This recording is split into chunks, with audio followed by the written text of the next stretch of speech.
Bueno, Quiero la introducción. yo lo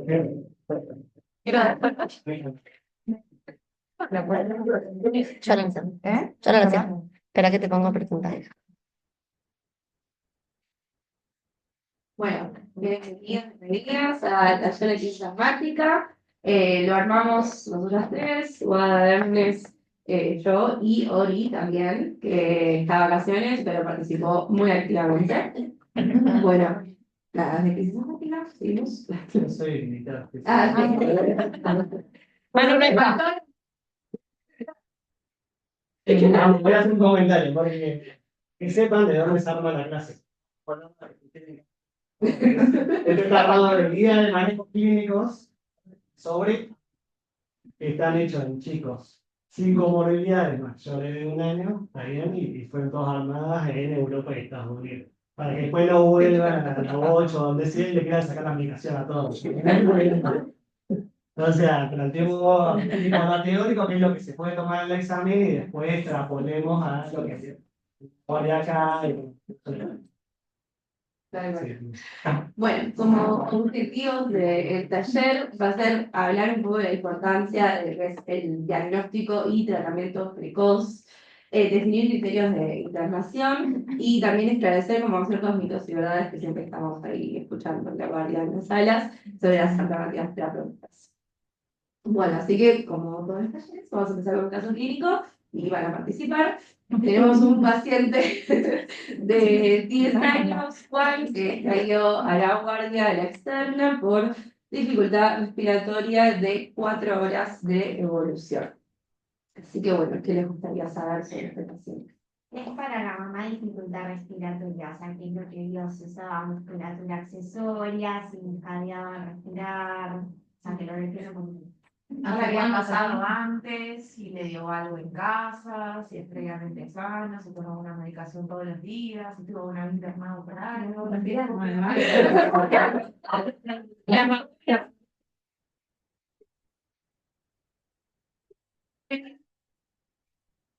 Perfecto. Y otros.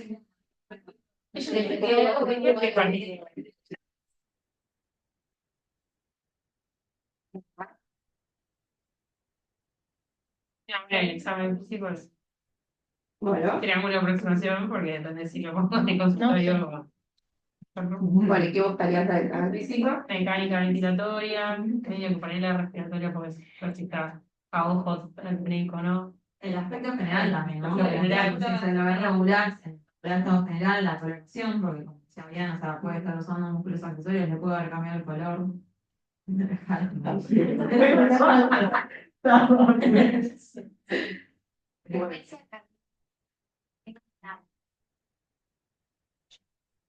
Bueno, muy bien.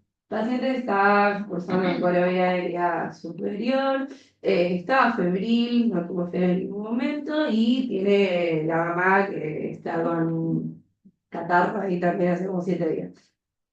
Así que al paciente se le va a valer el regular estado general, se lo oculta, estaba taquicárdico con 130 de cardíaca, estaba taquipneico con 30 de respiratoria, se escuchaba ahí como medio costaba que entre el aire con regular entrada y se escuchaban sibilancias diseminadas en ambos tiempos. Tenía una regular mecánica con tiraje supraesternal y bueno, en ese momento saturaba 95% y se comunicaba ahí con frases. Bueno, ¿qué más les interesaría saber? Igual ya lo mencionaron, así que podemos avanzar. Bueno, como antecedentes personales, él es un paciente asmático, que más o menos tiene 3 crisis por año, la última fue hace 6 meses, tuvo 2 internaciones en salas generales 4 y 5, y antes hacía tratamiento preventivo con budesonide, pero la mamá lo cambió y dijo, bueno, no lo vamos a suspender. Hace 5 meses. Así que bueno, se indagó también un poquito más sobre la diariedad del paciente, teniendo en cuenta que es un paciente asmático, y lo que refiere es que tenía apnea al realizar esfuerzo físico y también durante la noche tosía bastante, varias veces por semana. Y bueno, como antecedentes familiares, tiene un padre asmático y el hermanito también tiene dermatitis atópica y tuvo una internación por bronquiolitis a los 5 meses. Así que bueno. ¿Cuál es el diagnóstico positivo inicialmente? Vamos. Además, por los síntomas, impresiona que el paciente también no está bien controlado y bueno, además. Perfecto. Bueno, entonces algo ya vienen mencionando, pero para estar ordenados a la hora que cae el paciente, ¿cómo ordenamos el diagnóstico para justamente, como decíamos antes, llegar lo antes posible y poder iniciar ya el tratamiento? ¿Qué es lo primero que hacemos? Aspecto general, ¿no? Claro, sí. Exacto, y el interrogatorio. Claro. Entonces, eso que lo mencionaban antes, el tiempo de duración del cuadro es súper importante, los factores desencadenantes, este paciente tenía un catarro de vías aéreas, bueno, los síntomas asociados, que ya también lo dijeron, y las internaciones en el último año, eso también es muy importante. Esto está como planteado de una forma más pedagógica, pero si este paciente Sí. viene a la guardia, primero le van a hacer el triángulo de aproximación, o sea, van a verlo, si necesita oxígeno se lo van a poner y después van a empezar a interrogar sobre cuándo fue la última intervención. Pero bueno, es una cuestión más, bueno, académica. Sí, me lo pusieron en la vida. Claro. Sí. O sea, en realidad dice 1, 2, 3, pero están todos al mismo nivel. Bueno, Pero un poco bueno. todos, sí. O sea, el segundo punto es el examen físico, que ya lo mencionaban, o sea, ver la cardíaca, ver la mitad ventilatoria del paciente, ver la coloración. Es importante también esto, bueno, ya lo tenemos bastante incorporado, pero el estado de hidratación del paciente. Y bueno, y establecer la gravedad. Bien, avancemos. Bueno, para establecer la gravedad que conocen, o sea, hay algunos scores. El pulmonar. El Bueno, pulmonari, y el de Woods Sí, el de ese. bien, sí, y la una más, y bueno, hay uno más. está bien. Bueno, Bueno, nosotros acá elegimos 3, en realidad, o sea, los 2 que mencionaron, y también este cuadro que está en el consenso de la SAF de asma, que nos pareció que estaba bueno porque es como bastante integral, y también menciona 3 puntos que no se mencionan en los otros scores, como son la disnea, el lenguaje y la conciencia. Que bueno, como ven ahí, o sea, esto se leve, moderada, grave, y ya en un punto de clasificación del paciente, que si nos avanza. Que bueno, o sea, esto es un poco entenderlo y es como también ir viéndolo en el manejo de la diaria, tiene bastante sentido. Por ejemplo, en la disnea, lo que hace diferencia es en cuándo se presenta la disnea, si al caminar, si puede acostarse, en la leve, moderada, cuando la disnea se puede presentar al hablar, el paciente tiene que sentarse. Y porque ya cuando es grave, ya en el mismo en reposo se va a presentar. Y lo mismo el lenguaje, que esto está bueno para niños grandes justamente, si habla normalmente, si presenta solamente frases cortas como nuestro paciente, o bueno, solamente dice palabras. Y bueno, y después el resto es bastante parecido a los otros scores, como bueno, la frecuencia respiratoria, el uso de músculos accesorios, la frecuencia cardíaca, si tiene o no presencia de tiraje, la saturación de oxígeno, las sibilancias y bueno, está lo de que no sé si hablo después. Hay otra cosa que está bueno saber, poder regresar, que no es ideal para el base porque cada uno de los síntomas por sí solo no correlaciona con la gravedad. Hay uno y los otros no, no es que puede ser así de leve, bueno, grave, pero hay algo que sí estaría muy bueno que sepan, que son los signos de cría, que son los que si los identifica uno, ya sabe que es una cría y que tiene que ir directamente a Vale, perdón, ya con uno escribe. O sea, no es que claro, son las cría, sí. Sí. Y el otro es, la verdad que es más dado. Sí, Y está o sea, bueno, lo que como decimos. dice él, de ese lenguaje a mí me gusta Sí. hablar, o sea, esas cositas está bueno. Parece que la tabla para eso también. Sí, sí, sí. Tal cual. Bueno. Después acá se lo pusimos para que después cuando tengan el PDF, pero bueno, para ver bien según la edad, la frecuencia respiratoria, la cardíaca, que nunca está de más como poder tener ese dato. Esto está sacado de Up to Date. Y bueno, después tenemos el pulmonary score, que acá en este caso mide más que nada lo que es la respiratoria, las sibilancias, el uso del esternocleidomastoideo. Y acá lo que hace es como a partir de ese puntaje que se saca de estos 3 puntos, lo asocia también con la saturación de oxígeno. Pero está bueno también ver que o sea, el punto de mayor gravedad es el que termina ganando. O sea, si tenemos un puntaje de pulmonary score, no sé, de leve, pero el paciente satura entre el 91-94%, vamos a destacar ese punto. Y después tenemos el otro, que es que bueno, en este caso ahí como que es del medio, o sea, también habla de la cardíaca respiratoria, de las sibilancias, y acá agrega lo que es la cianosis, presencia o no, y bueno, y la entrada de aire, que creo que este es el que más también nos basamos en general, que también es como el más objetivo de ciertos puntos. Este que deberíamos usar claramente no lo usamos en la guardia. Creo que pasa algo que uno ya sabe, uno de memoria, uno se intuye cuál es la gravedad, que eso no está mal, pero me parece que estaría bueno hacerlo para objetivar la gravedad, ¿no? Es decir, hice una serie y mejoró, no sé cuánto mejoró. Y si uno viene y te dice, mejoró un Wolf de 9 a 4, bueno, pues. ¿Entiendes? Entonces, para objetivar está bueno. Exactamente. Como de día a día, ¿no? O sea, sería ideal. Habría que ver alguna forma de hacerlo más efectivo. Era un buen conjunto de un corte de nada. Wolf es para más grande, ¿verdad? Sí, claro. sí. Definición, materia más. Bueno, así que viendo los scores y pensando en nuestro paciente, no sé si quieren volver atrás No, o bueno, ahorita le- ver cómo lo clasificamos. Ok, con esta. No, digo el paciente. 150. Para ver. Ahí Esta está. respi Ahí para que. tenía sibilancias en ambos tiempos, regular entrada de aire y tenía tiraje supraesternal saturando a 95%.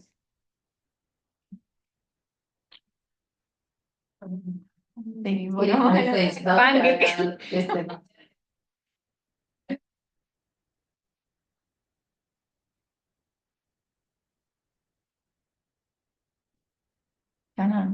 Bueno, entonces para nada, repasar como un poco de teoría, la crisis asmática se caracteriza por ser un evento de progresiva dificultad respiratoria asociado con sibilancias, con tos, disnea, y a veces puede aparecer también opresión torácica. Y esto está generado, es la respuesta que se produce frente a un factor desencadenante que generalmente puede ser de tipo ambiental y, bueno, infeccioso, que ahí predomina lo que es, o sea, los virus respiratorios.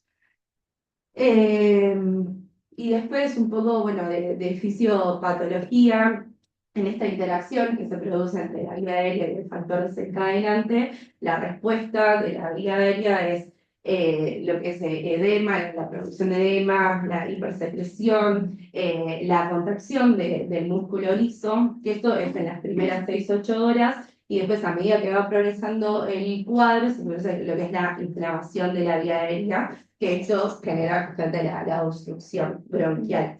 Y en esta obstrucción bronquial lo que hay que pensar es eso, que hay un aumento de la resistencia del flujo, hay atrapamiento aéreo, hay también obstrucción de los vasos, y esto, bueno, obviamente va a generar lo que es la hipoxemia y una alteración de la ventilación-perfusión. Y a partir de eso tenemos estos estadios que tienen que ver también con la evolución del paciente, ¿no? Es como, está bueno pensarlo mismo cronológicamente. Que bueno, en ese caso tenemos la alteración BQ leve, ahí hay una hipoxemia leve, hay justamente una adaptación de lo que es la hiperventilación que va a producir la hipocapnia y uno si a su laboratorio puede ver una alteración respiratoria. Y a medida que va avanzando la evolución, y por eso que mencionábamos antes del atrapamiento aéreo, va a haber una cantidad de volumen que va a permanecer en un espacio muerto anatómico, o sea que no se produce justamente el aumento de oxígeno en sangre, la hematosis. Entonces esto lo que hace es que disminuye el oxígeno, o sea, aumenta la hipoxemia y por ende aumenta el dióxido de carbono, que en este caso, o sea, el libro, esto lo sacamos de la guía acá del BUTI de crisis asmática, y lo que habla es de la pseudonormocardia, que o sea, tiene que ver también con el proceso de la evolución.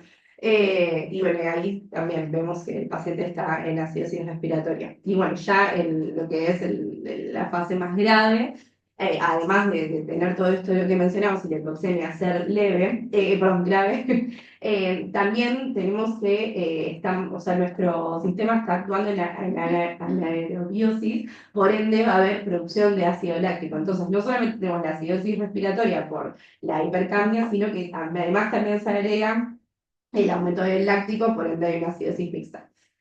Ahí. No, parece que hay un que creo que pegaron, si está bueno reproducirla.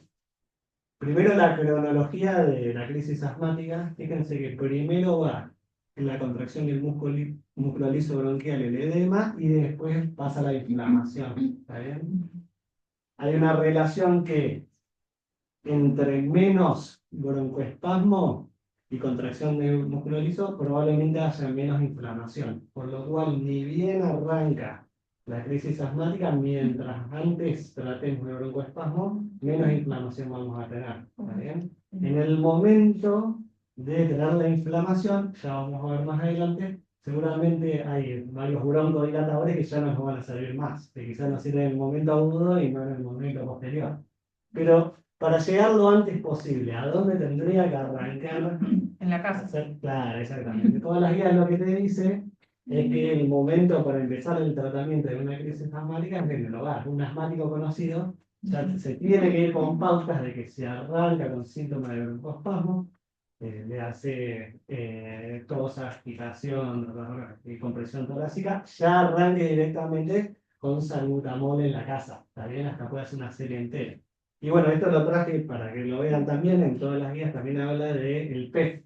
Y te habla del PEF no de cuando está en la guardia, te habla de cuando está en la casa. ¿Por qué? Porque hay esta herramienta que es el pico flujo expiratorio, fíjense que es algo bastante simple, algo bastante barato, que los asmáticos grandes se pueden llegar a la casa, ellos ya tienen un pico flujo conocido, que es su máximo, su score, y si llegan a estar por debajo del 60% en el momento que soplan, que soplan realmente así, fíjense que yo subí hasta acá. Poner que mi máximo es de 400 y estoy soplando 180. Como estoy soplando menos del 60%, ya tiene la indicación totalmente objetiva de arrancar con una serie de salbutamol en la casa. Si no responde, acto siguiente va a la guardia. ¿Entiendes?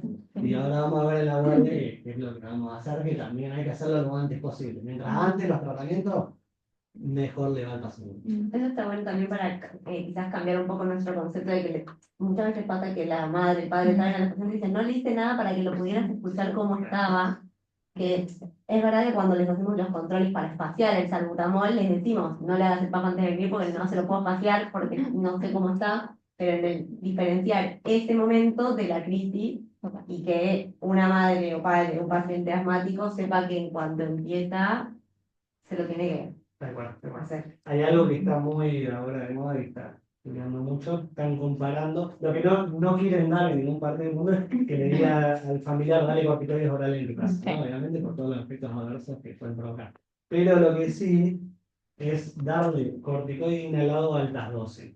Entonces están haciendo todos estudios donde muchos demuestran que darle corticoide inhalado a altas dosis da igual rédito en crisis leve, ¿está bien?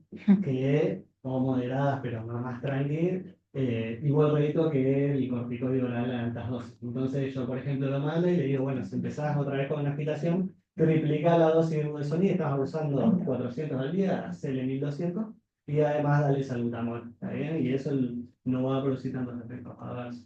Para eso,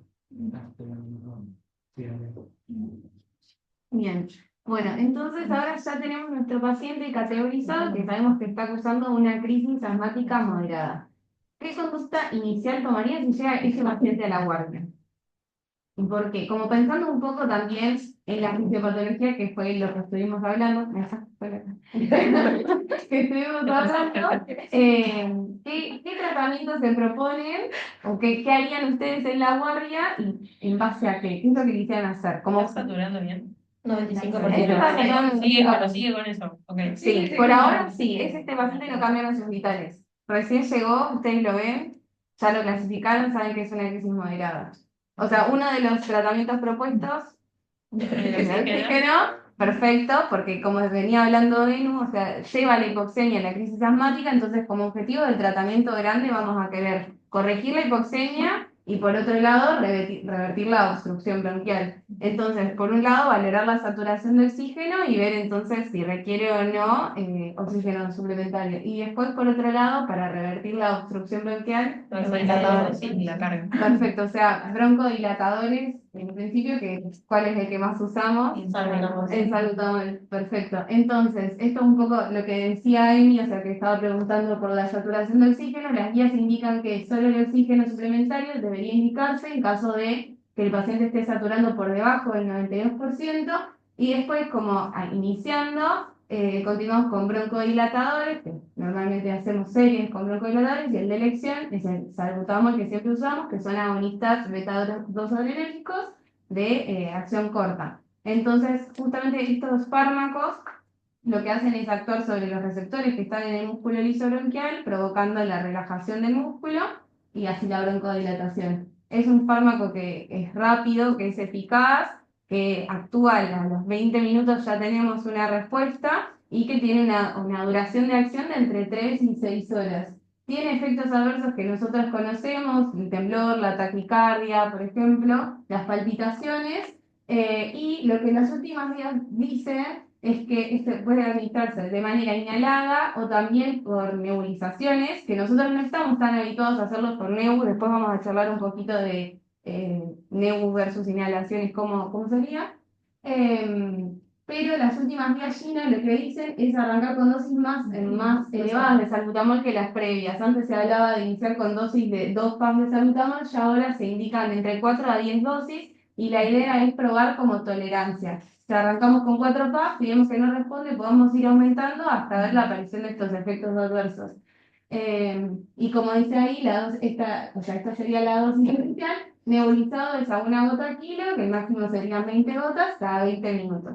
Y por otro lado, acá se nombra, que también los mencionaron, los corticoides, que obviamente su efecto es antiinflamatorio, o sea, en realidad estarían como actuando un poquito más tarde. Los corticoides tienen dos mecanismos de acción. Por un lado, generan una upregulation de los receptores beta-2, entonces hay mayor cantidad de receptores a nivel del músculo liso bronquial, lo que hace que favorezca la respuesta del salbutamol justamente.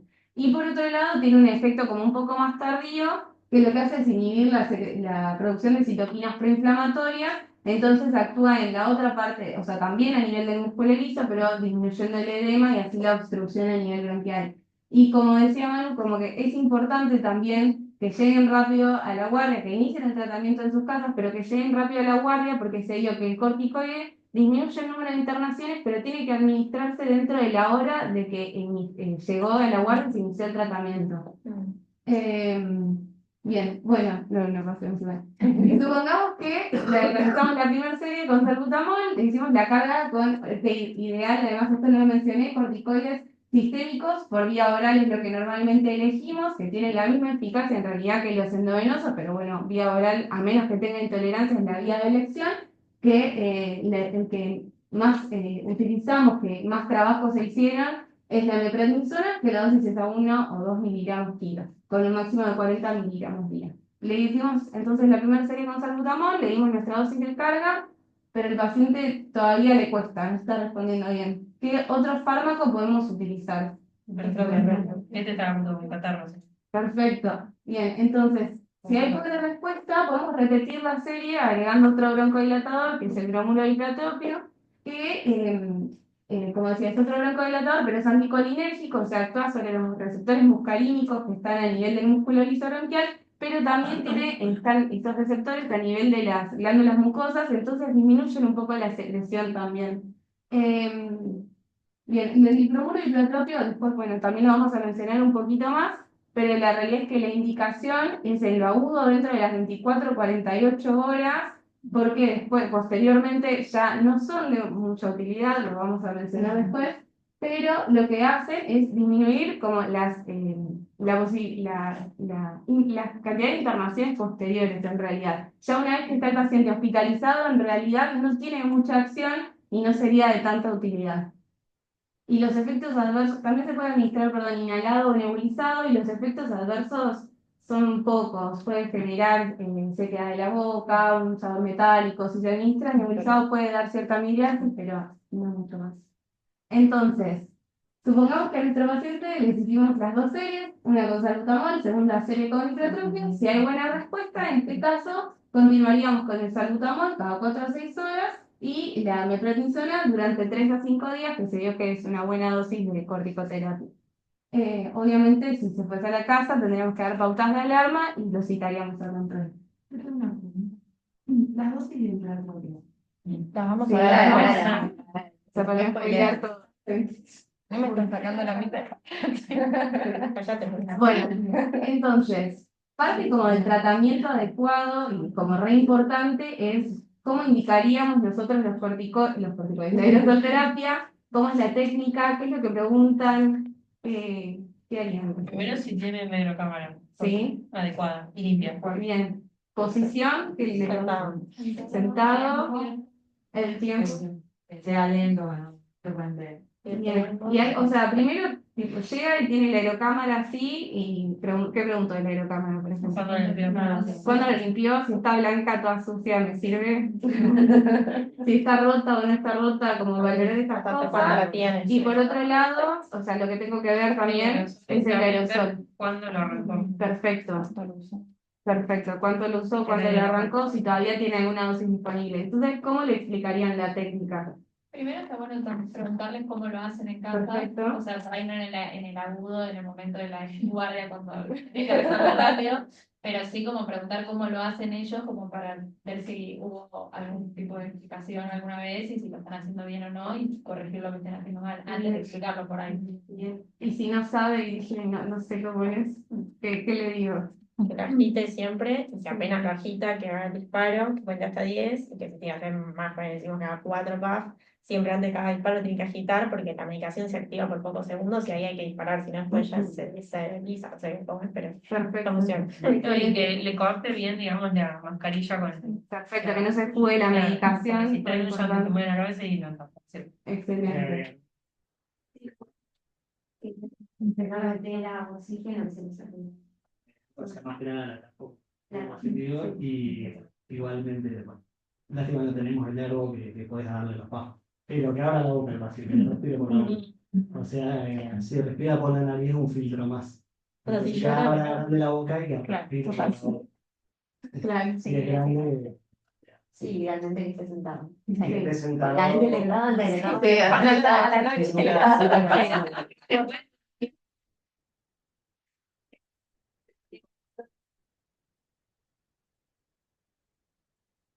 A veces se nos hace así como, "Ay, estoy con la no sé, es verdad, no es porque sale.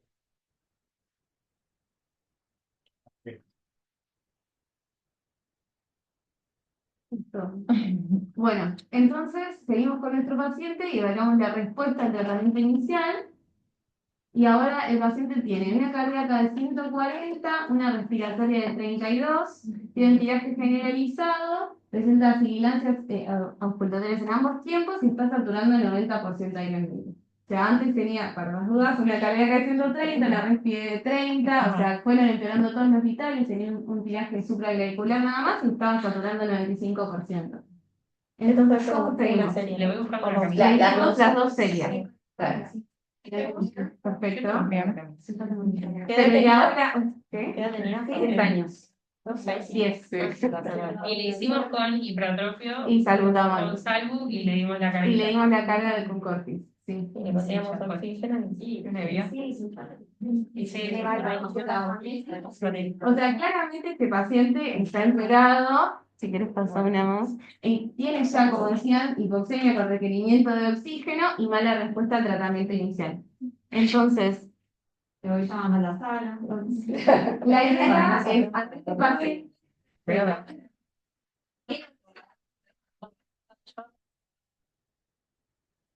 Sí. Vas a ver cómo evoluciona. Perfecto. La idea primero es tratar, o sea, obviamente nos dimos cuenta como de lejos ya que el paciente había empeorado, pero tratar de recategorizarlo, por ahí no me voy a hacer el score de la SAP que era terrible, pero sí el pulmonary score o el de Woods, que ya nosotros pusimos igualmente todos los puntajes, pero claramente ahora es una crisis asmática severa la que está cursando el paciente. Entonces, ahora sí, o sea, tanto como en nuestro paciente que pasó una crisis moderada ahora que está en una crisis severa, como si el paciente de entrada, porque puede llegar a la guardia con una crisis severa, ¿qué otros fármacos se les ocurre que podemos administrar? O sea, ya agotamos una primera instancia de ciertos broncodilatadores y ahora le estamos administrando oxígeno. Bien, y lo otro que también está acá mencionado, que son los corticoides, pero vía endovenosa, que solemos usar la dexametasona, 0,6 miligramos kilo, o la hidrocortisona, 5 miligramos kilo también. Y en segunda instancia, sí, el sulfato de magnesio cuando el paciente presenta mala respuesta al tratamiento. El sulfato de magnesio es otro broncodilatador que actúa de manera diferente porque lo que hace es bloquear los canales de calcio, entonces genera la relajación del músculo liso. La dosis, ahora igualmente vamos a hacerla un poco más, pero es entre 25 y 75 miligramos kilo con un máximo de 2 gramos. Requiere una dilución particular que ahora vamos a hablar un poquito. Y lo que hace el sulfato de magnesio también es disminuir el requerimiento de asistencia respiratoria mecánica posterior. Así que es importante tratar de administrarlo si el paciente lo requiere rápidamente y tampoco que se postergue un montón el uso del sulfato de magnesio. Y obviamente en estos casos ya tendrían criterio de internación estos pacientes. Una pregunta. Sí. Si, por ejemplo, este paciente que trae con mezclar corticoide oral se repite la dosis de movimiento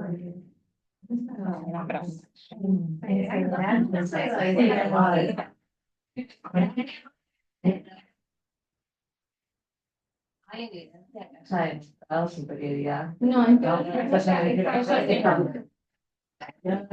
La buena ya le pasaste el corticoide endovenoso y en realidad ya le pasaste el por boca y con eso, en general, si uno va a los papers de evidencia, es más que suficiente. O sea, no hay evidencia que demuestre que la beta-metasona vía oral sea inferior a una hidrocortisona en una dex endovenosa, por ejemplo. Sí, tal igual. Eh, No deberías repetir, porque igual la vía en un severo, porque sí, exacto. si llevan severa de una, Claro. de extra vida. Y es un paciente que seguramente después vaya a estar ayunado y todo por lo que se genera la restricción, entonces uno poner un plan, también si viene con vómitos. Iba a aclarar eso. bueno, acá retomando un poco a nuestro paciente, todo lo que ya mencionamos, entonces el tratamiento, cómo va a continuar, en internación, perfecto. Entonces, ya decidimos que le internamos, sube a la 8, y antes de que esté subiendo a la sala, preguntan, ¿le hacemos algún examen complementario? Sí, ¿no? O sea, No es reglamentario la placa. O sea, Usted te llama bien, la 8, claro.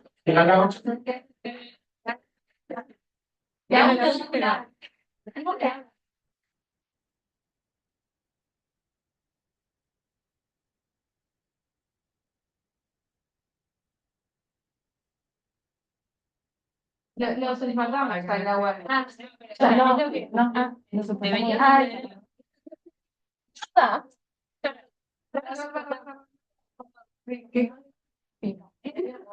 Medio gordo. Antes quería internarlo y después hacerlo en la sala. Sí, efectivamente está para ir a la sala de internación general o si me quiere ir a la directa a terapia. O a la creo. Debería suceder en la guardia. ¿No? Sí, o sea, podría ocurrir en la guardia también, pero no sé, por en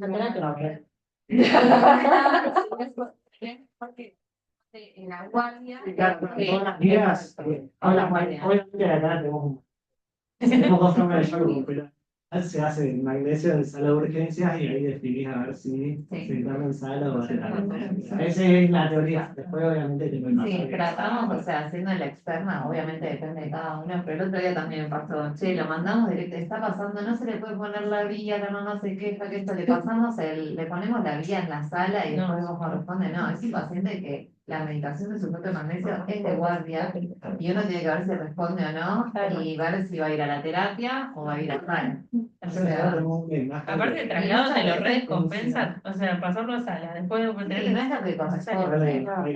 Exacto. Y está bueno esto cuando puedes expresar esto, che, banquemos un poco nada pura. O sea, es un paciente que está enfermo y está estable pero grave, y hay que tratar de manejarlo lo más prolijamente posible y no bancarse tipo los apuros de cada uno. Eso depende mucho cómo te agarres y hay las personas. Sí, Pero ustedes pueden decir, che, ¿no les parece? Bancamos y vemos si en general alguna persona le piensa arriba, ¿no? Además, hay pacientes también, digamos, en la garra como que una sala de urgencia más ideal tiene como 15, 20 camas. En la guardia, también eso es de urgencia todavía. Nosotros tenemos 2 camas de shock room que las ocupamos para estos pacientes. Se pone que tenés uno probando casos, 2 horas. Tenés otro pasando magnesio y te cae el politrauma, te cae el otro que es febril y tenés un problema, no sé. Hay que ser un poco más flexible en ese sentido, a veces no queda otra, ¿viste? Eso. Bueno, y respecto a los estudios complementarios, si querés tocar, es algo de lo que estaba mencionando, no se solicita de rutina la radiografía de tórax, sí, obviamente en casos de empeoramiento agudo o si sospecha alguna complicación, por ejemplo una neumonía, un neumotórax o un neumomediastino, sí tendría indicación.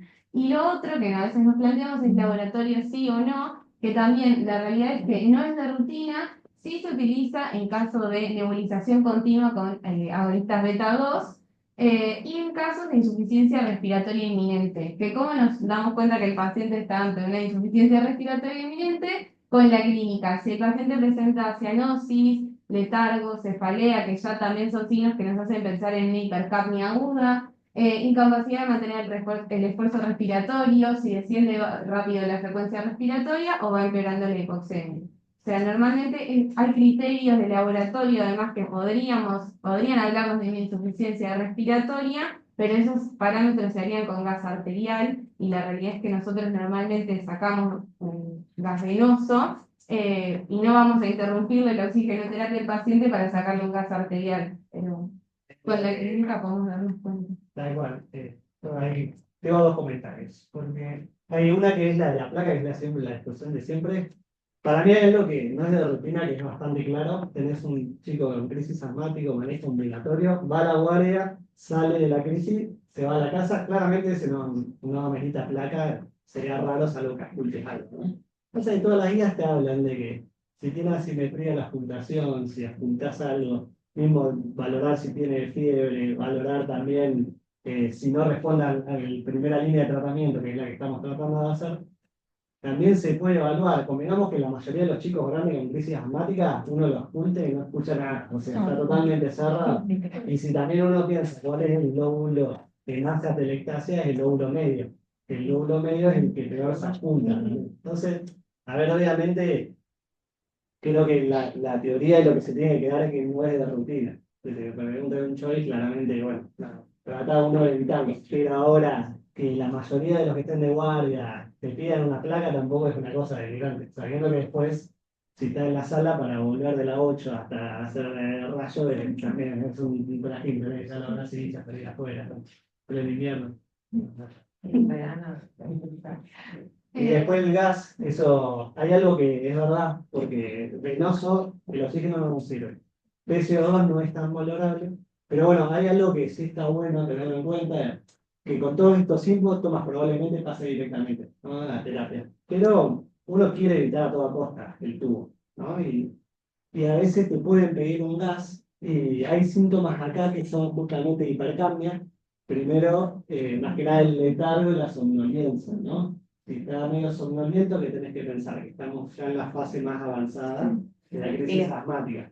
Entonces, de repente, con un gas venoso, no es lo que habitualmente ponemos. Si, por ejemplo, la enfermedad te pone la vía, no le vas a pedir un gas y está bien. Pero, por ejemplo, un gas venoso que te dé una PC2 por encima de 50, bueno, es algo, un dato más que nos aporta decirle, che, este chico está ahí medio, pero está más para ir a terapia que vos. Pero cuando vayan a terapia van a ver que los que están todos internados, las crisis asmáticas, están todos con PCO2 de 60, 70, 80, también han recibido mucho.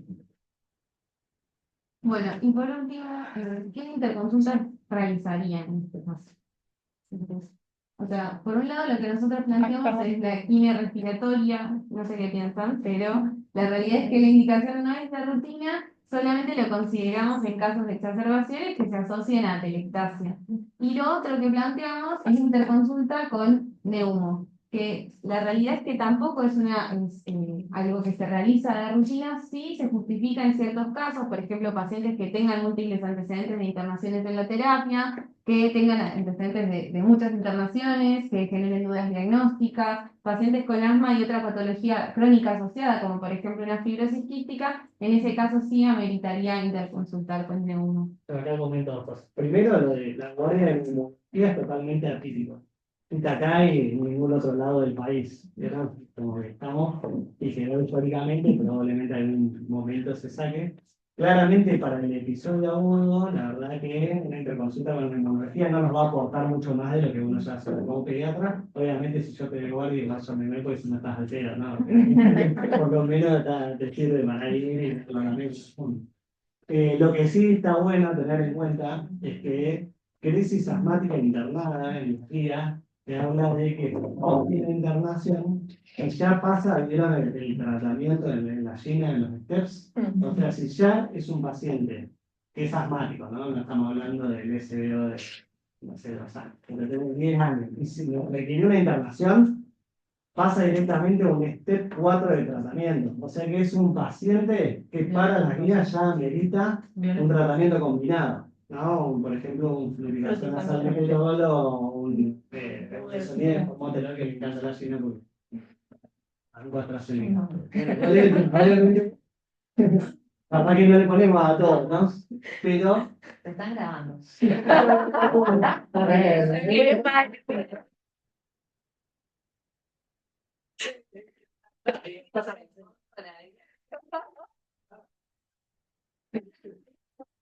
en general nos mandamos con el doble de la dosis de captura y para que llevamos a la buena de la casa y las guías te dicen 2 a 4 semanas mandarlo con el doble de la dosis. O sea que estamos muy a 400 días, mandarlo con 800 días, ¿no?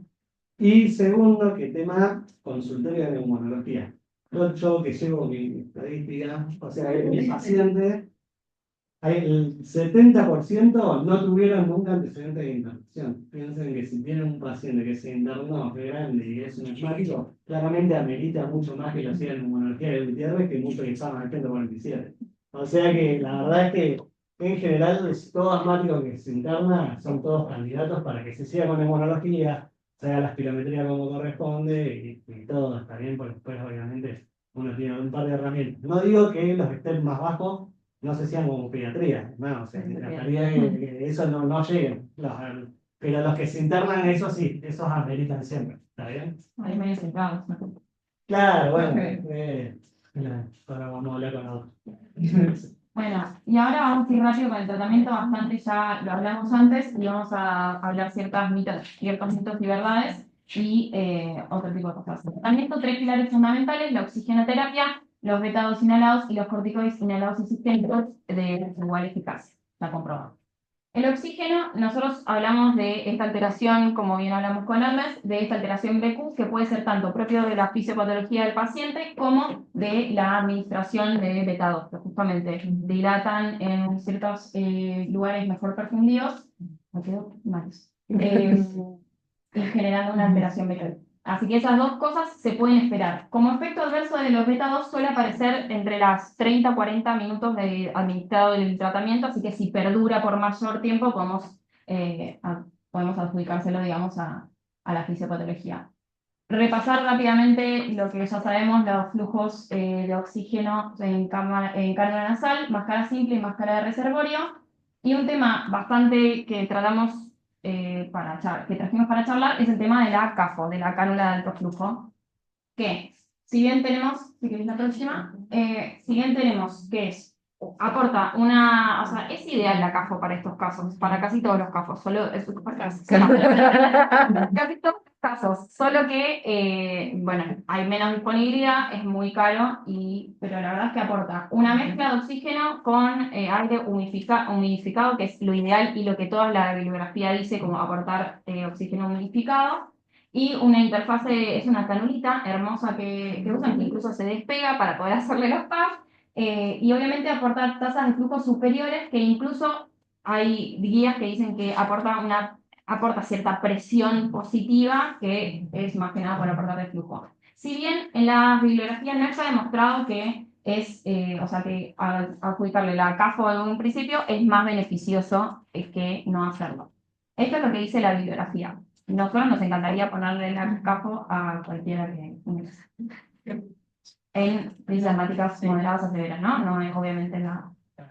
No sé qué va a decir. Bueno, sí lo digo, porque... No, siempre se habla, ¿bien? La CAFO no es mío, ¿no? La CAFO estoy totalmente de acuerdo en que no tenga que ser una máquina resolver, no te deja comer, humidifica, evitación grado. O sea, mucho mejor en muchos aspectos. Lo que te dicen todas las guías es que la CAFO no evita los pases a terapia en las crisis asmáticas severas. O sea que vos, si estás con un paciente por algo de CAFO, no es que estás escalando el tratamiento para evitar que pase a terapia.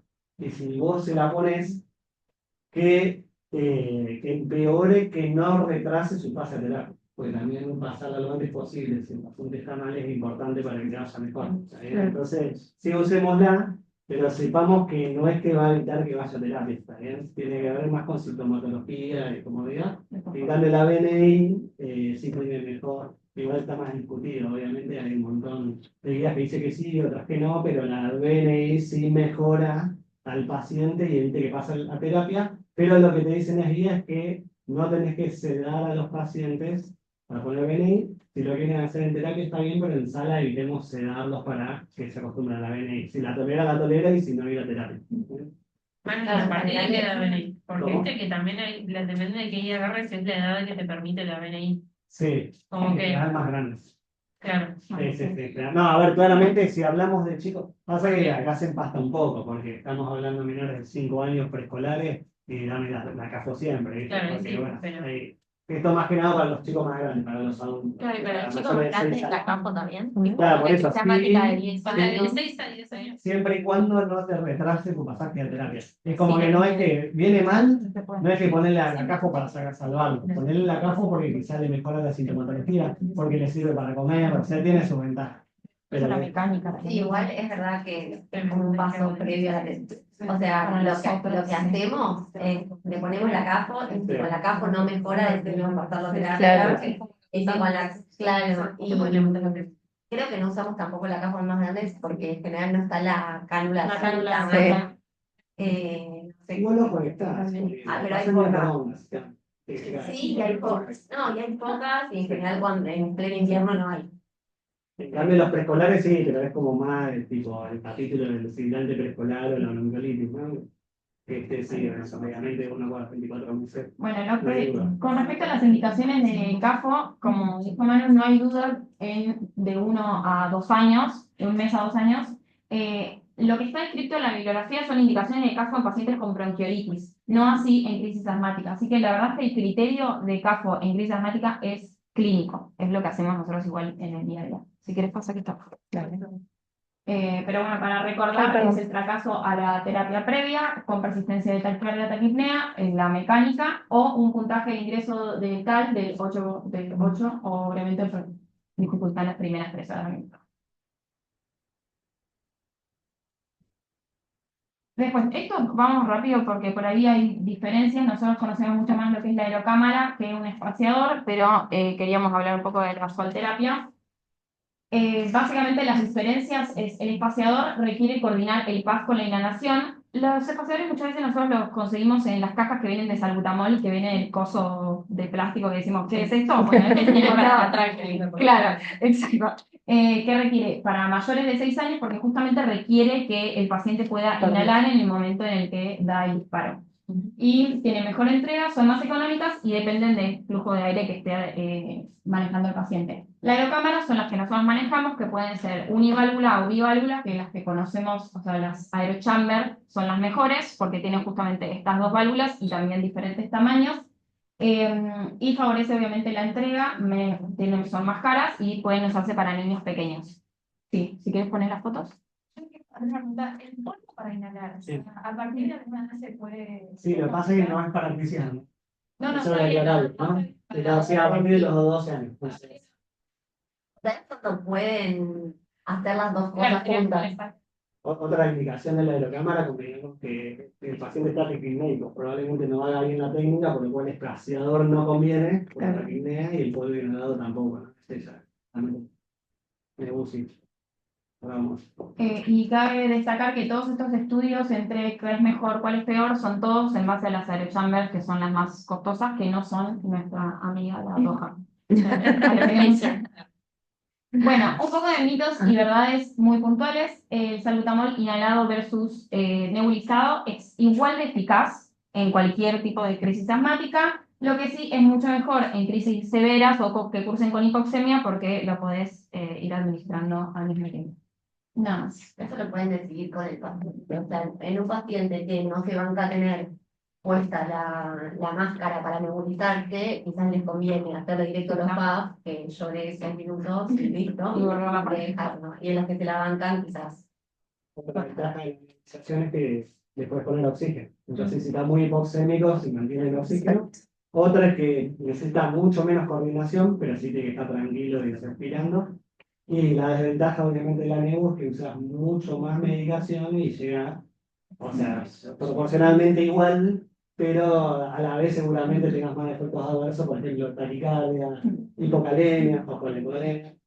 Entonces, si es persistente, igual se hace por mucho tiempo. O los chicos más grandes también entienden, ¿viste?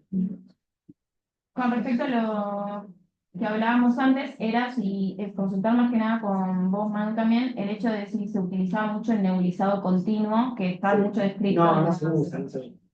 En la bibliografía está mucho dicho, digamos, todo lo que es el salbutamol continuo por bastantes horas, inhalado. Pero después dice que tipo Es, rédito, así. es el mismo rédito, solo que bien chicas.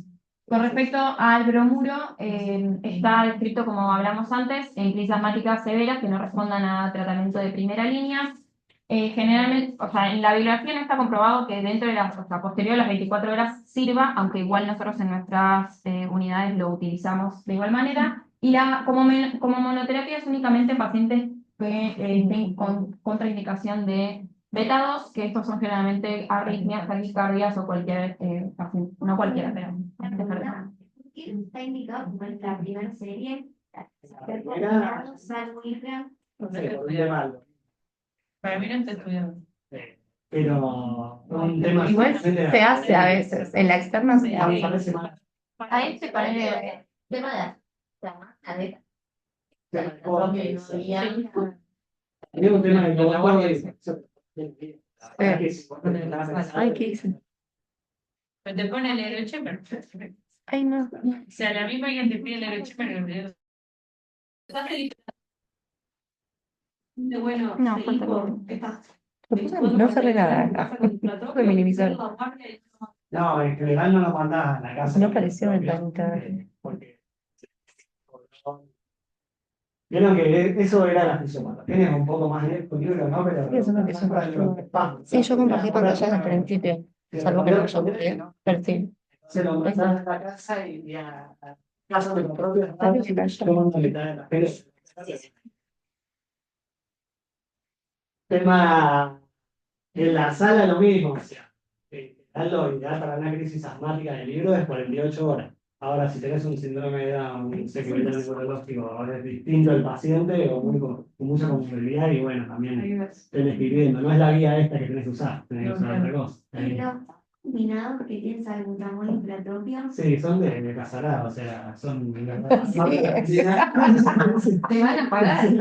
Al contrario, ¿no? Claro, está buena, son útiles. Todo lo que es combinado es mucho más útil. Vos me decís, son Bueno, peor y no hay estudios hechos. ¿Viste? Ah, ok. Si vos me decís que estos guías, la China y todo, ¿con qué lo hacen? Y con la marca original que es el Ventolin, le usa el Frenia, le usa. No, para mí todo hay eso. diferencia. Hay diferencia, Para mí claramente. Hablar, por eso. Del ventanillo. Sí, No, pero hablar, pero otro día hablamos. Sí, sí, sí. Sí. Eso cuando a veces se escucha que dicen, vamos a darle petróleo, buscamos un secretor. Ajá. No, ¿qué es eso? No, vos decís que la energía, todo, y la propia sinergia con el cebutamol y responde mejor, y está constatado que mejora el DEX1 y todo eso, y la. Pero esto es autorreglo. Se trata como un Bueno, y acá están las dosis, vamos a meterle. Acá están vamos a la dosis de bromuro, 2 a 4 disparos, y esto es con el PAF. Y después nebulizado, que no lo usamos mucho. Y por último, mitos y verdades con respecto a los antibióticos. Acá no de rutina, porque como vimos, 90% de los casos son de origen viral, pero hay que tener hay que tener mucho ojo con respecto a los pacientes que vienen por ahí con tos productiva o dirigir la anamnesis a eso también. Che, viene con tos, viene con mucho moco, como ir más hacia eso para no comernos también una neumonía bacteriana sobreagregada. Y con respecto a la citromicina, la verdad es que hay nueva bibliografía y lo que se vio principalmente es que se da o está recomendado en pacientes que que tienen asma no inmunomediada o no TH2, no eosinofílica o que tengan aumento de IgE. ¿Y cómo sabes eso? No, me parece por la historia clínica. No, eso, en general tiene un asma relacionado a la obesidad, ¿no? Entonces, vas a ver que esos pacientes se estudian, se hacen penas, se hacen un par de cosas, y son los que en general no responden a corticoide inhalado y no responden a salbutamol tan bien como otros pacientes que sí son los TH2. Bueno, en ese paciente podés llegar a darle. Voy a hacer una acotación. Pero no es en el agudo. Sí, por razón. No es en el momento de la- No, sí, O sea, sí. sí, pero no la fenotipificación, quizás. No, pero claro, es un asmático conocido. Como que En el viene agudo, con una. como digo, ¿cómo te decís, che, le ponemos o no le ponemos? ¿Con qué criterio? Que si el gordito le pongo a hacer gordita. No, claro, pero lo ideal sería que. No, tengo un par, sí, pero. Fue una estrategia. Vieron que hay una curva bimodal, ¿no? Es como que. ¿Qué le da macrólido a los pacientes? O el de la ambulancia, el médico recién recibido que le da macrólido a todo. Después los pediatras no le dan a nadie. Y después vas a Swiss Medical y de repente te cae una crisis asmática. Y te dicen, che, mi neumólogo siempre me da así, pero viste, que la puta madre, viste, está ahí en el medio. Bueno, está estudiado, está más ahora estos últimos años, tanto en las de guías yankee como en las europeas, hablan de que hay pacientes que sí se benefician. Son todos guías basadas en la evidencia, por lo cual te dicen por qué no se sabe bien. Viste, algunos dicen antiinflamatorio, inmunomodulador, algunos hablan sobre crecimiento bacteriano. ¿Cómo? Tienen un efecto antimuscarínico en la citro, por eso también Claro, será también para el broncoespasmo. ¿Y qué te dicen? Bueno, ¿en qué paciente lo puedes dar? Especialmente, yo creo que ya para tenerlo en cuenta, vieron que nosotros no estamos con 6 internaciones de causa respiratoria de 5 años, y no es normal, o sea, es un chico que está pasando mal, ¿viste? Que está con un mudo y nada más, no, nada. Pásame el resumen, para que repasen. Entonces, bueno, ese paciente, fíjate, bueno, ponele que el típico fenotipo es el que no tiene el API negativo, o sea, que no tiene padres asmáticos, no tiene sinofilia, no tiene nada de eso. Además, es intermitente que solamente intercurre y se interna cuando tiene una crisis viral. La mayoría de los que tenemos no es que tipo reaccionan mal al polen, nada de eso, ¿viste? Cada vez que van a laborar se internan. Y en esos pacientes, si uno le usa una estrategia de darle un Z-citromicina, o sea que le da un ciclo de 6 días de citromicina desde el principio, le va mucho mejor que a los que lo cagás al corticoide, que muchas veces no sirve para nada, casi el 70% no le sirve para nada, ¿está bien? Entonces, uno, ¿qué conclusión saca? Obviamente, si sos infectólogo, no, ¿cómo vamos a usar citromicina? Pero, pues si te pones del lado del paciente, ¿no? Que está con 3 internaciones de mucho, ¿no? Y vos decís, querés evitar la internación, querés hacer todo lo posible, y tenés que darle o corticoides como le damos todos, que no son tampoco lo mejor, o sea, para el paciente es bastante nocivo. Después en los adultos dice que ya para darle 3 ciclos sistémicos de corticoides aumenta el riesgo de catarata y diabetes, y en las niñas de crecimiento, y además la psicosis y un montón de cosas más. Y la citromicina no tiene tantos efectos adversos, y bueno, obviamente en un caso que amerite que es grave, que no es que estamos en una granja alimentando vacas, o sea, estamos con un paciente grave, le podríamos dar una citromicina por 5 días, ¿está bien? O sea, no es para usarlo de rutina en todos los pacientes, pero hay muchos pacientes que la verdad que podemos poner, porque de verdad mejora. Otra que está muy de moda y que se está pidiendo son los lisados bacterianos. ¿Cuál es la proporción de pacientes que sueles ver que cumplan con esto? No, yo casi ninguno, te todo pido que tanto civil a veces le doy, ¿viste? Pero... y después otra, hay una enfermedad que, o sea, que se interna mucho, ¿no? Hay un tipo de paciente que siempre se nos pasa, ¿no? Que es el de la bronquitis persistente, se llama la bronquitis, que es el tipo que hace 3 semanas con broncoespasmo y le da espasmo, no sale, no sale, no sale. Y de repente hay una pregunta que nunca hacemos, si tiene tos productiva o no. Un chico grande te puede decir, no es, siempre nos confundimos, tos productiva no es que tose y le sale el moco del nariz y se traga el moco y le escupe. Tos productiva es tos que sale de abajo, que sale de acá, te dice el paciente, me sale de acá la tos. Bueno, eso es inflamación de los bronquios. ¿Qué tiene la inflamación de los bronquios? Hacer canalicular muchas veces no provoca fiebre. Obviamente con la fiebre tira más a neumonía. Y al ser de los bronquios muchas veces en la placa no vemos nada. Si tenemos un paciente que tiene 2 semanas, 3 semanas y sigue sibilando, ese paciente también quizá necesita hacer un ciclo de antibióticos.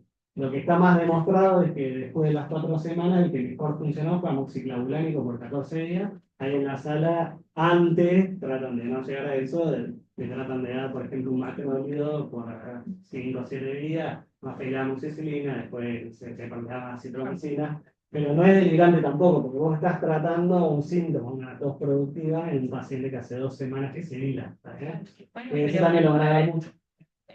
eso te lo dice por el nene que te lo puede llegar a decir Claro, sí. 4 o 5 años, te lo puede llegar a decir. Edad más pero frecuente de 1 a 5 años. Como eso, ahí, o sea, los más chiquitos, ¿cómo diferenciarse? y te das cuenta, bueno, algunos te O caen. sea, Ya con más el allá puto, del color, más allá del algunos del color. puto, ya con más purulento y toda la bola, hay algunos que están en el que Eso sí, tienen que claro. estar sospechados de una ictasia. No es fácil, pero bueno, en un interrogatorio dirigido podés ir más o menos viendo y analizarlo. No es el chico que hace mucho que está, como en los juegos. Bueno, y lo último, que recién ahora el paciente empieza con dificultad respiratoria nuevamente, con una cardíaca de 151, sibilancia en ambos tiempos y vuelve a saturar con máscara simple a 5 litros minuto. Pasemos rápido si quieres. Ahora decidimos empatarlo. Las indicaciones, como ya sabemos todos, es asma moderada severa, el mecanismo de acción ya lo vimos y ojo con los efectos adversos, que suele ser muy hipotensivo y bradicardizante. El resto de los efectos adversos son menos frecuentes, casi nulos, si quieres pasar. Por lo que el más frecuente y más grave, por así decirlo, vamos a estar siempre monitorizándolo idealmente con una TA pre, durante y post-ductal. Por eso también, Post-inductación. Post-inductación. Es buenísimo, ya a la 9 y pasan, entonces a las 6 horas y no pasa nada, ¿viste? Pero ahí ya Siempre. Sí, por eso está bueno hacerlo, como hablábamos antes, en el shock de la guardia. Bueno, y la dosis es en diferentes bibliografías, pero a grandes rasgos 25 a 75 miligramos kilo dosis y son máximo 2 gramos y se pasa en una infusión a 20 a 30 minutos, puede ser hasta 1 hora, vía endovenosa y también está hablado de vía inhalatoria, pero que no está demostrado actualmente la eficacia. La ampolla viene, el sulfato de magnesio 25%, hay que tener cuidado también en la guardia porque se pueden confundir, es 250 miligramos de sulfato en 1 mililitro, la ampolla completa. Máximo vamos a usar, que son 2 gramos, son 8 ampollas, para que tengamos en cuenta a la hora de indicar. Y lo que solemos hacer, o sea, lo que se suele hacer es una mínima concentración en la que yo puedo diluirlo y es 0,25 mililitros de sulfato en 1 mililitro de solución. Un ejemplo que tenemos para poder hacerlo rápido en la guardia, si quieres pasar, es si nuestro paciente pesa 10 kilos, la dosis son 50 miligramos, 500. Si nosotros tenemos 250 en uno, ¿cuánto de la ampollita necesitamos? Son 2 mililitros de sulfato. Y la dilución, la mínima que necesitamos es 0,25 en uno, entonces si tenemos 2 mililitros, 8 mililitros. La verdad es que nosotros solemos dividirlo en 50 mililitros de fisio o dextro. Algunos te van a decir más y otros te van a decir Para decir menos. que se metan 8 minutos. Sí. No, O sea, claro. Esta es la mínima. Yo de la guardia Y te va a decir la y familia. le dijimos, no quiero dejar yo no, 50, 100 y ahí mis neuronas explotaron. Pero ¿cuánto va a ser de la explosión para que pasen 20 minutos lo que tenía que Sí, pasar? tiene por ahí. Claro. Pero estamos hablando de fuego. Sí. No tenemos líquido. Pero Siempre que era verdad que ¿cómo Sería la mínima. lo que tiene para que Es que vos lo que necesitas es la dosis y la dilución, nada más. Entonces vos O sea, si con lo que le pase diluís la más el dosis, que le solvente, diluya lo va, que si quiera. pasa todo eso, le va a pasar todo el fármaco lo igual. que pasa en 20 minutos. Claro, Sí, sí. ok. Y siempre acuérdense que se indican mililitros. Sí. Es algo que suele ser. Sí, en la parte. Sí, de acuerdo. Eso te pasa. Y es indistinto en dextrosa y fisio, que es una de las preguntas frecuentes que nosotros tenemos. El paciente, después de 2 horas, empieza con alteración del ventilación paradojal o respiración tóraco abdominal y alteración del sensorio. ¿Qué es lo que hacemos? Bien. Muy bien. Acá estamos, ciertos criterios internacionales, sí, estos no son a rajatabla porque en ninguna bibliografía están así como blanco y negro. Sí, obviamente, si tiene ya o sea, signos o síntomas de hipercapnia aguda, que es lo que hablamos antes, alteración del sensorio, respiración tóraco abdominal y silencio auscultatorio, y obviamente si ya le sacamos un gas arterial o un gas venoso, viendo los valores. Y otras cosas que tenemos en cuenta, no así que son relativas o absolutas, son por ahí si tuvo una asistencia respiratoria mecánica previa o, no me acuerdo, o escapes o tiene algún tipo de complicación. Bien, bueno, lo voy diciendo rápido si quieren.